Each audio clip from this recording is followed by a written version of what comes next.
Hey, what is up? It is Greywing Ghost here coming at you with another video. So, as you all know, today I usually read my fanfiction. I don't have any more chapters to read. I mean, I have one kind of written, but I'm not happy with it. So I still have to go back and edit through it. So instead, today I am going to read you a story off of my old WordPress. So without further ado, let's get into it. So this story is called, so here's a story. I wrote a portion of these dreams in my descriptive blog, but I think I'll write the whole entire dream sequence on this blog as well. So I used to have to make a blog post for one of my classes. Every day I had to write something, so I wrote what I dreamt about. Okay. It started either my sophomore or junior year of high school. The dream came to me as only a small part of a larger dream. I was fast asleep when a loud noise echoed through my empty, dark room. I sprung up. "Who's there?" I called. I saw in front of me a white light in the shape of my boyfriend in front of me. He motioned with his hand to follow as he disappeared into my closet. I hesitated. Do I follow or not? I got up and walked to where he disappeared. Suddenly, an ominous black hole appeared below me. I started to fall, crashing onto the floor of my high school's stage. "Ow!" I said, my voice echoing through the empty theater. I looked around. I was all alone, except for a black shadow that was coming towards me. "Stay away!" I yelled. It stopped. I looked at it closer. "What are you?" No answer. "Why am I here?" Again, no answer. Soon it started to trail back off towards the way it came and back into the darkness. "Wait!" I stood up and chased after it. Before I could even reach it, another hole appeared, and again I was falling. I didn't know at the time that I would be visiting this place many times, this time alone. "Oh great, I'm here alone again. Why do I always have to be here by myself?" I said, looking down at the floor. "You're not alone." I looked up, trying to figure out where the voice had come from. Out of the dark walked my best friend, Andrew. "Andrew!" I yelled, standing up and running to embrace him. What are you doing here? I thought I was alone." "Not this time." I looked into his chocolate-colored eyes. But I'm always alone. You don't have to be alone if you don't want to be. We will always be here with you." "We?" I said, confused. "Yes, we." He motioned behind him. All my friends, SVC, and home appeared out of the darkness. A huge smile illuminated my face. That smile didn't last long. "What's going on here?" "No, he can't be here." Out of the darkness, my ex-boyfriend, Josh, comes charging onto the stage. "My friends came to see me," I told him, hoping he would just turn around and leave now. Of course he wouldn't. He would never leave me alone. "They aren't supposed to be here. You are supposed to and deserve to be alone. That is your destiny, Amy." Josh walked towards me, hands out. Andrew stepped in front of me. "No, it's not. Amy doesn't deserve to be alone. No one does. She is supposed to always be unhappy. That is the way her life must be." Josh tried to push around Andrew. He wouldn't budge. "She deserves to be happy and be around the people she cares most about." "Andrew, it's okay. I can handle him." I stepped around him. "I don't deserve to be alone or unhappy. You can't keep me from my friends. You have always stopped me from finding the love I deserve. My friends love me, and you also can't keep that from happening. I don't love you anymore. I don't need you either. Why did you stay when the real you left a long time ago? Leave me. I don't need you." Josh stared at me, evil grin crossing his face. "I don't like that look." Blackout. When the lights come back up, everyone is gone. No, damn it. I'm alone again. I slide back down onto one of the wooden black boxes on the stage. "Hey," I hear something. "Hey," I hear coming from the seats. Wait, I recognize that voice. Can it be? I put my hand over my eyes to shield them from the small suns blaring down on me. "Do something, Matt. Matt. Matt! Do something. Matt!" He sits there, menacing look on his face. I stick my tongue out at him. Kristen, his girlfriend, and another one of my friends, sits next to him, giggling. I start to laugh myself, my smile returning. Now what's going on? Can't he just die and leave me alone? Josh comes back out. I told you to leave. I will never leave. You can't get rid of me that easily. I will always be here. Always. He walks back off. End of the first dream. Continuation of first dream, the part that scared me to death at dinner. This time being on stage, I felt something was off. How I hate even in my dreams to be right. I looked around. Cardboard cutouts of my friends littered the entire stage. Okay, this is weird. Andrew, I called, hoping he would hear me and come. No answer. Andrew? Still, he didn't appear. Something isn't right. Steph, Fran, Aaron, Matt, anybody? No one came except, oh, I'm sorry. Are you looking for your friends? Josh walked out onto the stage. Where are my friends, Josh? I said sternly. Can't you see? They all around you. What? I looked around at the cardboard cutouts. He's lying. These can't be my... You will follow me now. Against my own will, I stood up and followed after him. What am I doing? Stop! Stop, buddy! Stop! I can't stop! He led me into the empty computer lab across from the theater. Sit. I obeyed and sat in the empty chair. He walked behind me, and I heard a lock snap shut. Soon he returned to me and bound my hands behind me and my feet to the floor. He moved back to the other end of the room. The room was pretty empty except for this large cage in front of me and this contraption that was hooked up to it. Now, are you ready to see what I did to your precious friends? He walked over to the cage and removed the cover. In the cage was Andrew. Andrew, I yelled, struggling to free myself.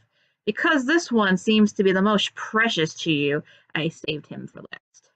Josh said, laughing. Also because he pissed me off the most, I made him watch everyone else suffer. Amy, I'm sorry I couldn't protect you, Andrew said, not looking at me. It's okay. Josh, what are you going to do to him? I looked into his ocean-colored eyes. To think I used to love to swim in his eyes. Ugh. I'm going to turn him into cardboard and forever strip him of his soul. You're going to kill him? I asked, panic filling my veins. In a certain manner, yes. I looked back at Andrew. He was staring at the floor of the cage, tears falling like raindrops from his eyes. Josh, will you allow me one last goodbye? Josh stared at me for a moment. Okay, but no funny business. You try anything, and I'll take your free will away again. He couldn't stop this from happening. I wish it...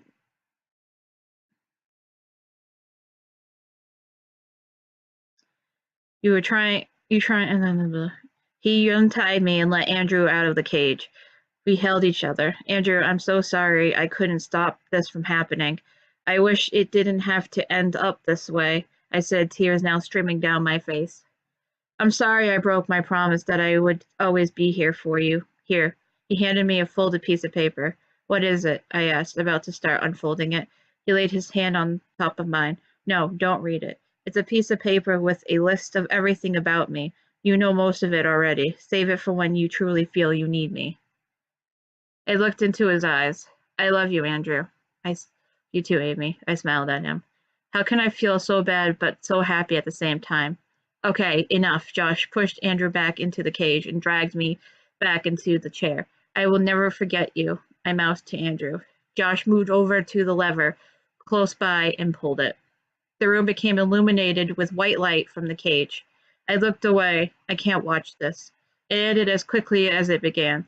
I looked back at the cage. A lifeless Andrew lay inside the cage. I'm sorry. I'm so sorry. Josh untied me and led me back to the theater. How could you have done this to my friends? I yelled. I wish I had control of my body. I would have slapped him, because this is your destiny, and they were clouding your mind. He sat me down on the black box I was sitting on before, chaining my legs to the floor. No, you are the one clouding it. I hate you. Why did I ever love you? Because I'm not the Josh you loved. Because I'm not the Josh you loved. He collected all the cardboard cutouts and walked back into the dark, leaving me all alone again. I hate him. I hate this. I don't want to be alone. Andrew, Steph, Fran, Aaron, everyone. I'm sorry. Tears were falling again. Oh, will you stop your crying already? I looked around. Who's there? The ghost of the dead babies. Who else? Wait, dead babies? Matt? Duh! A black box next to me lifted up, revealing what was under it. How did you escape? Escape? He never even caught me. I'm a ninja, remember? Right.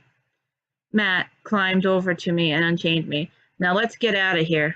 Running as fast as I could, I leapt off the stage and dashed towards the back of the stage.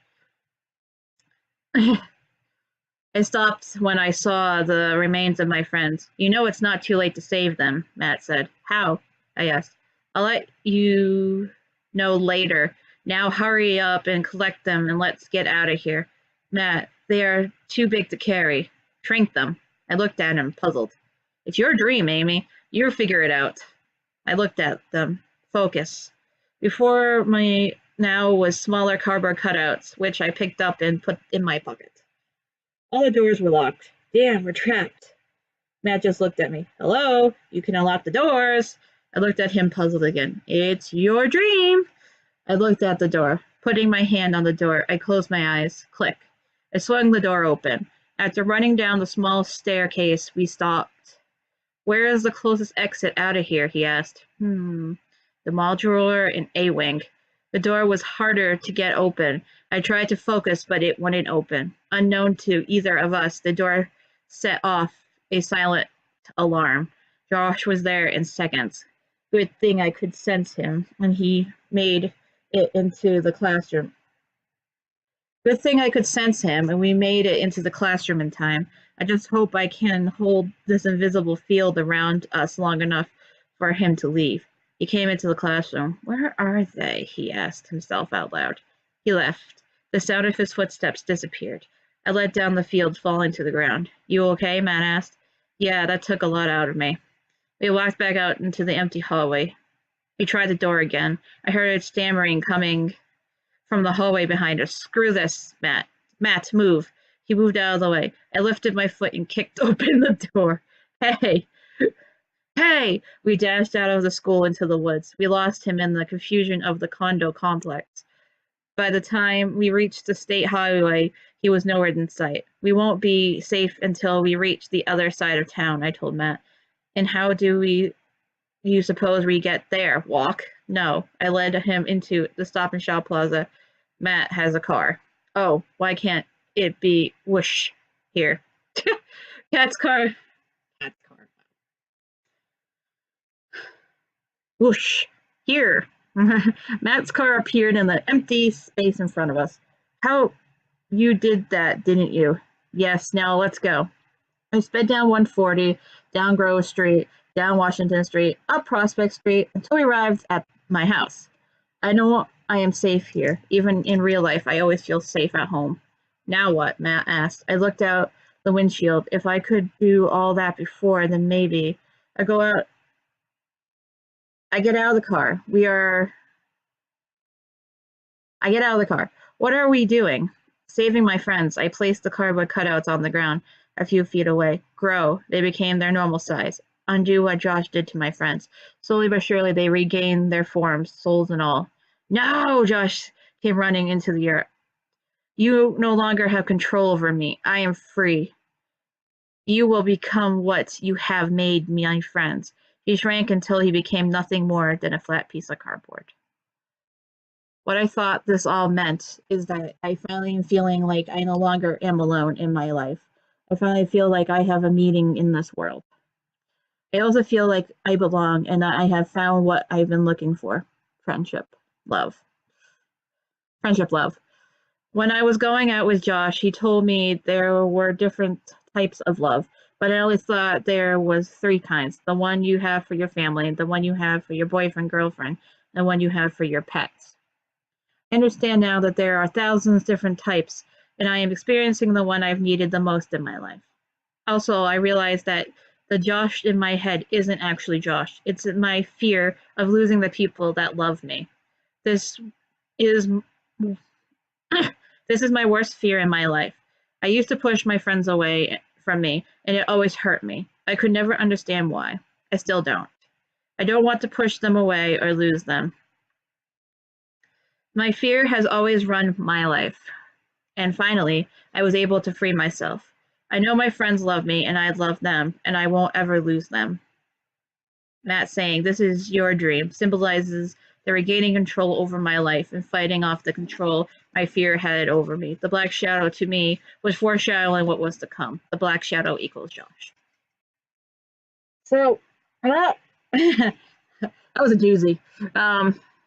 So I haven't had that dream actually really since that day. I maybe had it a couple of more times, but I don't have that dream that often these days, where I'm sitting back on my high school's um, theater, which I'm thinking is maybe because the high school no longer exists. They built a new one and knocked down the one I went to.